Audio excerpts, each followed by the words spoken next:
ML Sports Take brought to you by Arc of Onondaga and Burn Dairy. The Houston Texans are arguably the most dangerous team left in the NFL playoffs. I'm sorry, that defense is absolutely nuts. Every single layer, fast, physical, dominating, intimidating.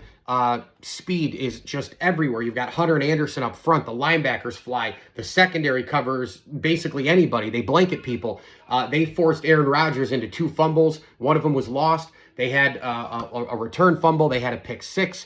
This defense created 14 points, and the offense for Houston didn't look that great. C.J. Stroud and company, they have looked better as of late.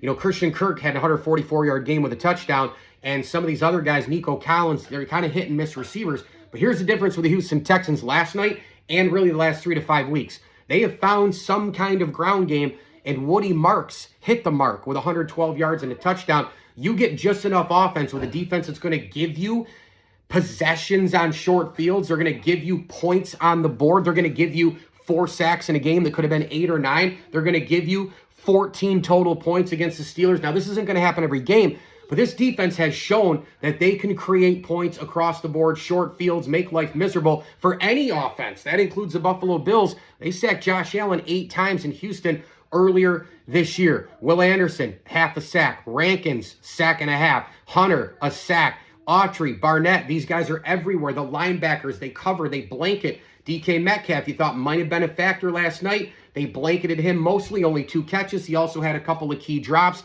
And the Steelers, they couldn't run the ball. I said going into the game, they had to have Jaylen Warren was the second most important player for Aaron Rodgers. He had to get some kind of ground game going. They had 18 total carries in the game between Warren and Gainwell. Did they try to run it enough? You be the judge. They had to have a little bit of the ground game with Warren and quick screen games out and Warren get in the open field. Something, created with Yak, which is a Pittsburgh specialty, but they couldn't do it against this Houston team. Houston takes everything away. Just when you think you have one thing figured out, they take it away. Oh, let's go back to our specialty. No, they take that away.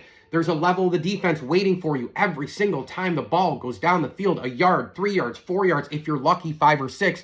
This Texans defense is absolutely punishing, and they rock the Steelers in the Steel City. Houston dangerous as all get out right now. 30-6, Houston gets it done over the Pittsburgh Steelers. We'll see what happens with the futures of Aaron Rodgers and Mike Tomlin. Mike Lindsley here. It's an ML Sports Take brought to you by our good friends over at Arc of Onondaga, Burn Dairy, and CH Insurance. Boost up with Joe Corsi's group benefits and more. We also thank select partner friends of the program, Chaz and David Folan, Peter LeBeau, Mark LeBeau Sr., Matt Michael, Robin Michael, and Taylor Michael, Don Familo, and the Swan Whitaker Gutierrez families, as well as Scott Carey. As I always tell you, enjoy the games.